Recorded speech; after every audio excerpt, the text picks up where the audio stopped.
Good morning class 12, welcome back to commerce nook. तो आज की क्लास में हम लोग यूनिट 2 का सेशन 4 स्टार्ट करने वाले हैं, जो कि है इंटरनेट बिजनेस। अभी तक हम लोगों ने यूनिट 2 के अंदर पहले 3 सेशंस कर लिए हैं, जो कि थे ई रिटेलिंग लॉजिस्टिक, देन हमने किया सेशन 2 ई मार्केटिंग, जो कि एग्ज़ाम के पॉइंट ऑफ व्यू से बहुत ज़्यादा इंपॉर्टेंट है। देन उसके बाद हमने सेशन 3 किया टेली मार्केटिंग। जो आज की क्लास है हमारी, वो है सेशन 4 इंटरनेट बिजनेस के ऊपर। तो इंटरनेट बिज़नेस क्या है? इंटरनेट बिज़नेस को हम लोग ई बिज़नेस भी बोल देते हैं। ई बिज़नेस यानी कि इलेक्ट्रॉनिक बिज़नेस। जब भी कोई बिज़नेस हम लोग इंटरनेट की मीडियम से या फिर इंटरनेट की हेल्प से करते हैं, उसे हम लोग बोलते हैं e business. E business means running an entire business using computer networks and digital tools. जब मैं डिजिटल टूल्स का इस्तेमाल करके या फिर कंप्यूटर नेटवर्क्स यानी कि इंटरनेट का इस्तेमाल करके अपना बिजनेस करती हूँ, उसे हम लोग बोलते हैं ई बिज़नेस। अब यहाँ पर होता क्या है, यहाँ पर हम लोग लिंक करते हैं इंटरनल कंपनी सिस्टम को, यानी कि कंपनी के इंटरनल सिस्टम को बाहर के सप्लायर एंड पार्टनर्स के साथ लिंक करते हैं, यानी कि जोड़ते हैं। तो ये जो कंपनी है मेरी, उसे मैं लिंक कर रही हूँ या फिर कनेक्ट कर रही हूँ किसके साथ? सप्लायर। सप्लायर्स कौन है? ये आउटसाइडर्स हैं। ये कौन है? ये कंपनी के बाहर के लोग हैं। सप्लायर्स हो सकते हैं, पार्टनर्स हो सकते हैं, कस्टमर्स हो सकते हैं। ये लोग कौन है? ये एक्सटर्नल पार्टीज़ हैं। ठीक है। इंटरनल कौन होते हैं? इंटरनल में आ जाते हैं सारे ये जो आपके एम्प्लॉयज़ हो गए, ये जो शेयर होल्डर्स हो जाते हैं, इन्हें हम लोग इंटरनल पार्टी बोलते हैं। ठीक है। और ये जो एक्सटर्नल हो गए, ये सारे बाहर के लोग हो गए हैं। ठीक है। तो इन्हें मैं कनेक्ट कर रही हूँ या फिर लिंक करती हूँ, तो इसको बोलते हैं हम लोग ई बिज़नेस। ठीक है। यानी कि बेसिकली कहने का मतलब है कि इस प्रोसेस को हम लोग बोलते हैं ई बिज़नेस। अब ये जो टर्म है, ये किसने कॉइन की थी? ये टर्म कॉइन की थी IBM के मार्केटिंग एंड इंटरनेट टीम ने 1996 के अंदर। ठीक है। तो ये MCQ में कई बार आ जाता है क्वेश्चन, तो आप इस चीज़ का ध्यान रखेंगे। राइट। देन है ई कॉमर्स। नॉर्मली हम लोग क्या करते हैं, ई बिज़नेस और ई कॉमर्स को इंटरचेंजेबली यूज़ कर लेते हैं। ठीक है। लेकिन थोड़ा सा डिफरेंस है इसके अंदर। ई बिज़नेस है जो वो ब्रॉडर टर्म है as compare to e commerce. E commerce का मतलब है बाइंग या फिर सेलिंग या फिर exchange of goods and services. E commerce के अंदर क्या फोकस है कि मैं सामान खरीद रही हूँ, बेच रही हूँ या फिर एक्सचेंज कर रही हूँ। अच्छा, गुड्स भी हो सकता है, सर्विस भी हो सकती है और इन्फॉर्मेशन भी हो सकती है। तो ये इनका एक्सचेंज हो रहा है। क्यों हो रहा है? ताकि मैं कोई रेवेन्यू अर्न कर सकूँ, प्रॉफिट अर्न कर सकूँ। ठीक है। तो ये हो गया मेरा ई कॉमर्स। लेकिन ई बिज़नेस का फोकस क्या रहता है? ई बिज़नेस का फोकस है, ई कॉमर्स के ऊपर तो है ही है, लेकिन वहाँ पर हम लोग क्या करते हैं, कंपनी के इंटरनल सिस्टम को बाहर के ये जो एक्सटर्नल है, सप्लायर्स हो गए, पार्टनर्स हो गए हमारे, उनके साथ कनेक्ट करती हूँ। ठीक है। तो ये ई बिज़नेस है वो ब्रॉडर टर्म है as compare to e commerce, जो कि एक नैरोअर टर्म है। तो e commerce is a subset और smaller part of e business. ये चीज़ हम लोग ध्यान रखेंगे। उसके बाद है इंटरनेट बिजनेस सबसेट। तो 3 सबसेट्स आपके बुक के अंदर मेंशन किए हैं। सबसे पहले है इंटरनेट बिजनेस सिस्टम, जिसके अंदर आ जाएगा सबसे पहले कस्टमर रिलेशनशिप मैनेजमेंट या फिर CRM भी बोल देते हैं हम लोग इसको। ठीक है। देन है enterprise resource planning, document management system, human resource management. तो वैसे तो इन्होंने बुक के अंदर ज़्यादा एक्सप्लेन नहीं किया, मैं थोड़ा सा ऊपर ऊपर से बता देती हूँ क्या मतलब है। इंटरनल बिजनेस सिस्टम का मतलब है कि विद इन द बिजनेस किस तरीके से आपका जो बिज़नेस है वो रन होगा। ठीक है। इंटरनली बिजनेस के यानी कि कंपनी के इंटरनल अफेयर्स को आप लोग किस तरीके से मैनेज कर रहे हैं। तो सबसे पहले जो ज़रूरी चीज़ है वो है कस्टमर रिलेशनशिप मैनेजमेंट, यानी कि कस्टमर के साथ आप अपने रिलेशनशिप को कैसे मैनेज कर रहे हो। एंटरप्राइज रिसोर्स प्लानिंग के अंदर एंटरप्राइज होता है कंपनी। ठीक है। एंटरप्राइज यानी कि कंपनी के रिसोर्सिस को आप किस तरीके से प्लान कर रहे हो एंड मैनेज कर रहे हो। ये हो गया आपका ERP। डॉक्यूमेंट मैनेजमेंट सिस्टम में नेम से ही क्लियर हो रहा है कि आप अपने बिजनेस के जो भी डिजिटल वर्क है या फिर पेपर वर्क है उसे किस तरीके से ऑर्गेनाइज कर रहे हो एंड उसे स्टोर कर रहे हो। HRM यानी कि human resource management. Human resource कौन हो सकते हैं कंपनी के लिए? उसके एम्प्लॉयज़। तो एम्प्लॉयज़ क्या है कंपनी के लिए? रिसोर्स हैं, ह्यूमन रिसोर्स हैं। बहुत सारे रिसोर्सेज होते हैं एक कंपनी के लिए, ह्यूमन रिसोर्स कौन है उसके लिए? उसका एम्प्लॉय। तो अब उसके एम्प्लॉय को आप कैसे मैनेज करोगे, यानी कि उसको, उसके ग्रीवेंसेस को, उसकी कंप्लेंट्स को वो कैसे आप हैंडल करोगे, उसके रिकॉर्ड को, उसके डाटा को किस तरीके से आप हैंडल कर रहे हो, ये सब HRM का पार्ट है। सेकेंड सबसेट है हमारे पास एंटरप्राइज कम्युनिकेशन एंड कोलैबोरेशन, जिसमें कि सबसे पहले आ जाता है आपके पास VoIP यानी कि वॉइस ओवर इंटरनेट प्रोटोकॉल। मैं लिख देती हूँ इसे, वॉइस ओवर इंटरनेट प्रोटोकॉल।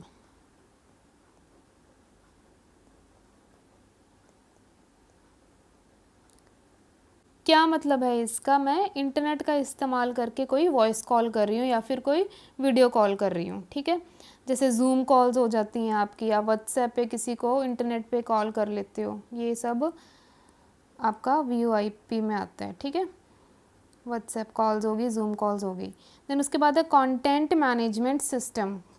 आप अपने बिज़नेस के अंदर किस तरीके से अपने वेबसाइट का या फिर कोई भी कंटेंट है उसे कैसे मैनेज कर रहे हो, कैसे उसे क्रिएट कर रहे हो, ये सब इसका पार्ट है। देन है email and voice mail. Again आप कैसे डिजिटल नोट्स भेज रहे हो, वॉइस मैसेजेस भेज रहे हो। वेब कॉन्फ्रेंसिंग में आ जाएगा ये जो आपकी वीडियो कॉल्स होती हैं, ठीक है, वीडियो मीटिंग्स होती हैं जूम पे, इसके अंदर वो आ जाएंगे। अच्छा, VoIP में आप वॉइस कॉल कर रहे हो, यहाँ पे वेब कॉन्फ्रेंसिंग में आप लोग जूम कॉल्स कर रहे हो या फिर जो वीडियो कॉन्फ्रेंसिंग होती है वो कर रहे हो। डिजिटल वर्क फ्लोज में आ जाएंगे सारे आपके, आप किस तरीके से अपने डाटा को ऑटोमेट कर रहे हो और ट्रैक कर रहे हो, ठीक है। उसके बाद है इलेक्ट्रॉनिक कॉमर्स, जिसके अंदर B2B आ जाता है, B2C आ जाता है। लास्ट क्लास में मैंने बताया था B2B होता है business to business and B2C होता है बिजनेस टू कंज्यूमर, जब आप अपना बिजनेस करते हैं।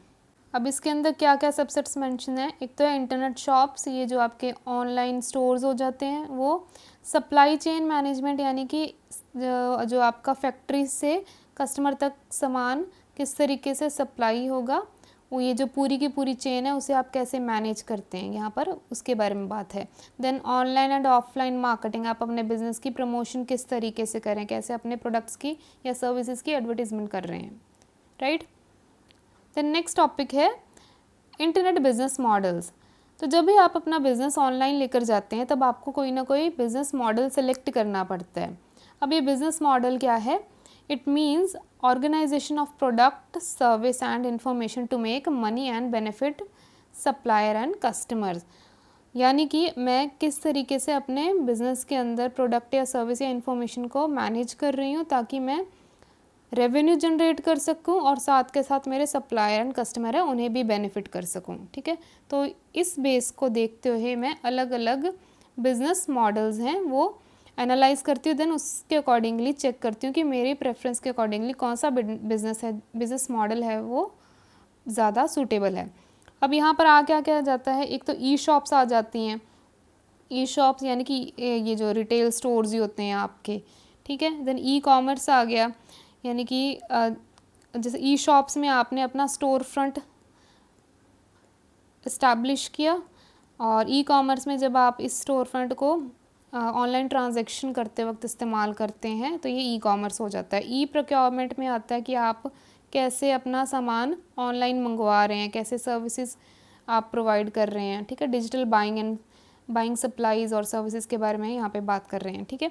ई ऑक्शन में आप बिडिंग के ऊपर, यानी कि आप अपने, अगर आपका बिजनेस है जो बिडिंग के ऊपर फोकस है तो ऑनलाइन बिडिंग कैसी होगी, ठीक है। ऑनलाइन बिडिंग का मतलब जो बोली लगती है, आप कोई सामान बेच रहे हो उसकी बिडिंग कैसी होगी, वो ई ऑक्शंस का पार्ट होगा। ई मॉल्स हो गए। देन वर्चुअल कम्युनिटीज़ हो जाती हैं। वर्चुअल कम्युनिटीज़ यानी कि ऑनलाइन जो लोग हैं आपस में इंटरेक्ट कर रहे हैं, अपने इंटरेस्ट को शेयर कर रहे हैं आपस में, ठीक है। तो ये हो गए हमारे कुछ मॉडल्स। ज़्यादा डिटेल में एक्सप्लेन नहीं किया आपकी बुक में, इसीलिए मैंने इसे ज़्यादा यहाँ पर भी नहीं मैंने मेंशन किया है। नेक्स्ट टॉपिक है classification bye provider and consumer. Provider हो गया जो गुड्स एंड सर्विस आपको प्रोवाइड कर रहा है, कंज्यूमर हो गया जो गुड्स एंड सर्विस को कंज्यूम कर रहा है। तो ये भी टॉपिक है, ऐसा ज़्यादा एक्सप्लेन नहीं किया, सिर्फ मेंशन किए हैं आपको ये टर्म्स। B2B में क्या हो रहा है, B2B में जो दो बिजनेसेस हैं आपस में डील कर रहे हैं, ठीक है। फॉर एग्जांपल एक बिज़नेस है दूसरे बिज़नेस को कुछ बेच रहा है। लास्ट क्लास में मैंने आपको एग्जांपल भी दिया था कि इंटेल कंपनी वो भी एक बिज़नेस है, और लेट्स से कि एक एग्जांपल ले लेते हैं डेल कंपनी, ये अगेन लैपटॉप वाली कंपनी है, ये भी एक बिज़नेस है, ठीक है। दोनों आपस में कुछ बेच रहे हैं। इंटेल वाले क्या कर रहे हैं, डेल वालों को माइक्रो प्रोसेसर चिप्स बेच रही हैं, ठीक है। तो ये दो बिज़नेस हैं आपस में ट्रेड कर रहे हैं। तो एक प्रोवाइडर हो गया और दूसरा कंज्यूमर हो गया। देन उसके बाद है बिज़नेस कंज्यूमर को कुछ बेच रहा है, ये तो नॉर्मल वाला ही आ गया केस, ठीक है। बिज़नेस एम्प्लॉयज़ को भी समटाइम्स कुछ ना कुछ बेच रहा होता है, मान लो कोई पॉलिसी बेचती अपने एम्प्लॉयज़ को। बिज़नेस गवर्नमेंट को भी सेल करते हैं, गवर्नमेंट बिज़नेस को भी सेल करती है कुछ ना कुछ, गवर्नमेंट को भी सेल करती है, यानी कि एग्जांपल ले सकते हैं स्टेट ने सेंटर को कुछ बेच दिया या फिर सेंटर ने स्टेट को कुछ कोई प्रोडक्ट बेच दिया। गवर्नमेंट सिटीजन्स को भी कुछ बेच सकती है, कंज्यूमर को भी कुछ ना कुछ बेच सकता है। इसमें आप ईबे का एग्जांपल ले सकते हो, ठीक है। आप अपना, आपके पास कोई मान लो पुरानी कार थी, आप उसे बेचना चाहते हो, आप ईबे के ऊपर गए या किसी भी ऑनलाइन स्टोर पे गए, वहाँ पर आपने लिस्ट कर दिया अपने प्रोडक्ट को एंड वहाँ पे आपने इस सामान को बेच दिया, ठीक है। तो कंज्यूमर ही कंज्यूमर को आगे सामान बेच रहा है, हो गया C2C। कंज्यूमर बिजनेस को भी बेच सकता है, एक ये केस भी आ जाता है, थोड़ा रेयर है बट आ जाता है। नेक्स्ट है इंटरनेट बिजनेस इश्यूज़। अब ऑनलाइन बिजनेस करने के क्या क्या इशू हो सकते हैं। सबसे पहले है तो economic inequality and digital divide. तो जिनके पास तो इंटरनेट का एक्सेस है और या फिर जहाँ पर फैसिलिटीज़ अच्छी अवेलेबल हैं तो उन लोगों को तो इसका फ़ायदा मिल जाता है, लेकिन बाकियों को नहीं मिल पाता है, तो जिस वजह से इनइक्वालिटी थोड़ी क्रिएट हो जाती है। नेक्स्ट इसका क्या इशू है कि डिक्लाइन ऑफ लोकल शॉप्स। अब ई कॉमर्स इतना ज़्यादा एक्सपैंड हो गया है जिसकी वजह से जो लोकल शॉप्स हैं वो अफेक्ट हुई हैं, ठीक है, उनका डिक्लाइन आया है इस वक्त पे, ठीक है। देन नेक्स्ट है ई बिज़नेस के सिक्योरिटी रिस्क की बात करते हैं। क्या रिस्क हो सकते हैं। सबसे पहला तो रिस्क है कि इतने सारे लोगों की एंगेजमेंट होती है ऑनलाइन, जिस वजह से हैकर्स का जो रिस्क है वो इंक्रीज़ हो जाता है, यानी कि सेफ्टी है जो आपके डाटा की या फिर कस्टमर के डाटा की वो अफेक्ट होती है। तो ऐसे केस में बिजनेसेस क्या करते हैं, वो एंटीवायरस सॉफ्टवेयर्स का इस्तेमाल करते हैं, फायरवॉल्स का इस्तेमाल करते हैं, एनक्रिप्शन का इस्तेमाल करते हैं, जो कि मैं अभी आगे बताऊंगी क्या होता है, फिज़िकल सिक्योरिटी मेजर्स को ऑप्ट करते हैं, ठीक है। तो ये सब हैं कुछ टूल्स जिसका इस्तेमाल करते हैं ताकि वो जो बिजनेसेस हैं वो क्या कर सकें, सिक्योरिटी रिस्क को जितना हो सके उतना कम कर सकें। अब सिक्योरिटी रिस्क के अंदर क्या क्या बताया है। एक तो है प्राइवेसी एंड कॉन्फिडेंशियलिटी का खतरा रहता है। To keep data private and ensure it is seen by only the person who was suppose to receive it, company use tools like encryption and firewalls to stop unauthorise people from sneaking.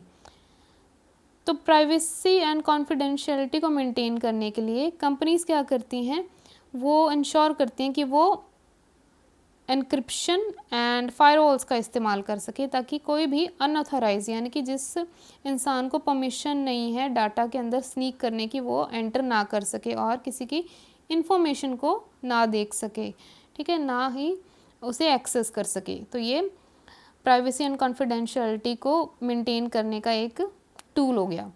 दूसरा है authenticity को check करना। It is necessary to authenticate that both parties are actually who they claim to be। तो एक हो गया business, ठीक है, और दूसरा हो गया कस्टमर या फिर कंज्यूमर। कैसे पता चलेगा कि दोनों पर्सन वही हैं जो वो क्लेम कर रहे हैं। तो इसके लिए हम लोग क्या करते हैं, बिजनेसेस क्या करते हैं, वो VPNs का इस्तेमाल करते हैं। VPN की फुल फॉर्म याद रखना, वर्चुअल प्राइवेट नेटवर्क, ठीक है। अब इसका क्या रोल है, ये क्या करते हैं, ये लिमिटेड नेटवर्क एक्सेस प्रोवाइड करता है सिर्फ और सिर्फ ट्रस्टेड पार्टीज़ को।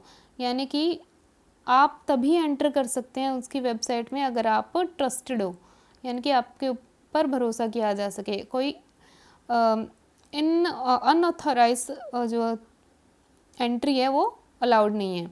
तो ऐसा कैसे हो सकता है या फिर ये चीज़ कैसे पॉसिबल है, इसके लिए आपको उनकी आइडेंटिटी को वेरीफाई करना पड़ेगा। तो फॉर एग्जांपल आप क्या करते हैं, नॉर्मली हम लोग पासवर्ड्स का इस्तेमाल करते हैं। अगर मैं किसी भी वेबसाइट को चला रही हूँ या फिर मैं किसी ऐप को चला रही हूँ, मान लो मैं मिंत्रा के ऐप को के अंदर मैंने लॉगिन किया, तो सबसे पहले वो मेरा पासवर्ड मुझसे मांगता है, ठीक है। उसके बाद अगर मैं पेमेंट करना चाहती हूँ वहाँ पर वो क्रेडिट कार्ड का नंबर मांग लेता है, डेबिट कार्ड का नंबर मांग लेता है, या फिर मैं पेमेंट कर रही हूँ ऑनलाइन तो जीपे वगैरह का वो पिन मांग लेता है, ठीक है। तो समथिंग यू हैव या फिर समथिंग यू नो में आ गया पासवर्ड, समथिंग यू हैव में आपका जो भी कार्ड्स के डिटेल्स हो गए, समथिंग यू आर में आ जाएगा डिजिटल सिग्नेचर या फिर वॉइस रिकग्निशन को वो रिकग्नाइज करता है। देन उसके बाद आपको आगे जो वेबसाइट के अंदर एंट्री देता है, ठीक है। तो ऑथेंटिसिटी में आपको प्रूव करना पड़ता है कि आप जो बोल रहे हो वो आप वो इंसान हो या नहीं हो, राइट। देन हाँ, ये एन्क्रिप्शन की बात कर लेते हैं। एन्क्रिप्शन क्या है, एक होता है सेंडर एंड दूसरा होता है हमारे पास रिसीवर। सेंडर क्या कर रहा है, मैसेज भेज रहा है रिसीवर को। सेंडर ने क्या भेजा, हेलो हाउ आर यू। तो जैसे ही आपने ये मैसेज टाइप किया, आपका ये जो मैसेज है ये लॉक हो गया है। अब मान लो कोई एक बीच में से आ जाता है, अनऑथराइज पार्टी आ जाती है आपके मैसेज को रीड करने के लिए, तो वो रीड नहीं कर पाती है। क्यों नहीं रीड कर पाती है, क्योंकि उस पर ये एनक्रिप्ट हो गया। अब ये डाटा, ये जो मैसेज लिखा था सेंडर ने वो लॉक हो गया है। अब अगर वहाँ कोई और अनऑथराइज पार्टी एंटर करने की कोशिश करती है वो तो उसे ये ऐसा मैसेज कुछ दिखाई देगा उसकी स्क्रीन पे, ठीक है। तो वो उसे रीड नहीं कर पाएगा बेसिकली। जैसे ही वो रिसीवर के पास मैसेज पहुँचेगा, अब क्या होगा, वो जो कोड है, ये जो मैसेज है, अब ये ओपन हो जाएगा और ये जो रिसीवर है उसे रीड कर पाएगा। व्हाट्सएप ये फैसिलिटीज़ ज़्यादा अच्छी प्रोवाइड करता है। व्हाट्सएप में आपका जो डाटा है वो एंड टू एंड एनक्रिप्टेड रहता है, कोई और बीच में आपका मैसेज रीड नहीं कर सकते, ठीक है। तो ये होता है हमारा एनक्रिप्शन। फायरवॉल की भी बात कर लेते हैं। फायरवॉल क्या है, ये आपके कंप्यूटर नेटवर्क को बचाता है या फिर ब्लॉक करता है, किससे, अनवांटेड ट्रैफिक से या फिर अनऑथराइज एंट्री से। तो कोई भी बाहर का इंसान आपके या फिर अनऑथराइज पार्टी आपके सिस्टम के अंदर एंटर नहीं कर सकती है। अब ये जो फायरवॉल्स होती है वो बिल्ट इन भी होती है आपके सिस्टम में, या फिर आप इसे परचेज भी कर सकते हैं, ठीक है, डाउनलोड भी कर सकते हैं। नेक्स्ट सिक्योरिटी रिस्क है, that is data integrity. To make sure data is not altered और tampered with while it travel across the internet by accident और ऑन पर्पस।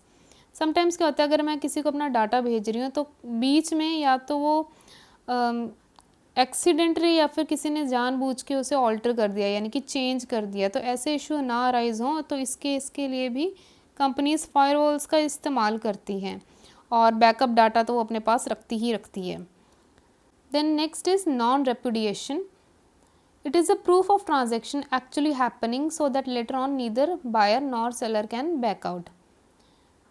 इसमें क्या है, ये एक प्रूफ की तरह काम करता है कि ट्रांजैक्शन एक्चुअली में हुई है, ताकि बाद में बायर या फिर सेलर दोनों में से कोई भी बैकआउट ना कर सकें। ये ना बोलें कि हमने तो कोई ट्रांजैक्शन की ही नहीं है, या फिर ट्रांजैक्शन हो गई या फिर पेमेंट नहीं हुई है, समथिंग लाइक दैट। तो ऐसा कुछ ना हो, तो इसलिए कंपनीज क्या करती हैं, डिजिटल सिग्नेचर का इस्तेमाल करती हैं। Because it can only be created by one specific person so they can't deny later. क्योंकि डिजिटल सिग्नेचर हर एक इंसान का अलग होता है, तो ये क्या है, इससे फ़ायदा क्या होता है, बाद में वो इंसान मना नहीं कर सकता कि ये ट्रांजैक्शन नहीं हुई है, ठीक है। देन नेक्स्ट है access control. Companies use firewalls, user IDs, authentication method जैसे कि पासवर्ड और digital certificates, specific access privileges and VPNs to give access to authorized individuals only। Access control में क्या है कि सिर्फ वही इंसान आपके वेबसाइट को एक्सेस कर सकता है जिसके पास परमिशन है। अब इसके लिए फायरवॉल्स का इस्तेमाल हो रहा है, यूज़र आईडीज़ क्रिएट की जाती हैं, पासवर्ड्स क्रिएट किए जाते हैं, और जो कुछ वेबसाइट ऐसी भी होती हैं जहाँ पर सिर्फ और सिर्फ स्पेसिफिक लोगों को ही एक्सेस प्रोवाइड करते हैं। ठीक है, तो ये हो गया एक्सेस कंट्रोल के थ्रू भी आप जो सिक्योरिटी के रिस्क को है वो मिनिमाइज़ कर सकते हैं। Then is availability. यहाँ पर बिज़नेस क्या इंश्योर कर रहे हैं कि उनकी जो वेबसाइट है और जो सर्विसेज हैं वो स्मूथली रन होती रहें, और कोई भी पावर आउटेज की वजह से या फिर हाई इंटरनेट ट्रैफिक की वजह से उनकी जो वेबसाइट है वो क्रैश ना हो। अब इसके लिए क्या किया जा सकता है, डाटा बैकअप्स आप रख सकते हैं, अनइंटरप्टेड पावर सप्लाई का इंश्योर कर सकते हैं, वायरस प्रोटेक्शन के लिए आप सॉफ्टवेयर इंस्टॉल कर सकते हैं, फायर सप्रेशन सिस्टम से आप क्या कर सकते हैं, आप फिज़िकल सेफ्टी को इंश्योर कर रहे हैं, high network capacity to handle heavy user traffic. अगर बहुत ज़्यादा कस्टमर एक साथ एंटर करते हैं तो उस वक्त पे भी आप हाई नेटवर्क कैपेसिटी का इस्तेमाल करें, ताकि जो ज़्यादा जो यूज़र्स का जो ट्रैफिक आया है उसे आप प्रॉपरली हैंडल कर सकें। ये सेल के वक्त ज़्यादा होता है case, right. So that is all for today's class. I hope कि आज की क्लास आपको समझ में आ गई हो। अभी एक और इसका टॉपिक पड़ा है जो कि हम लोग नेक्स्ट क्लास में कंप्लीट करने वाले हैं। So that is all for today's class. See you in the next class. Thank you.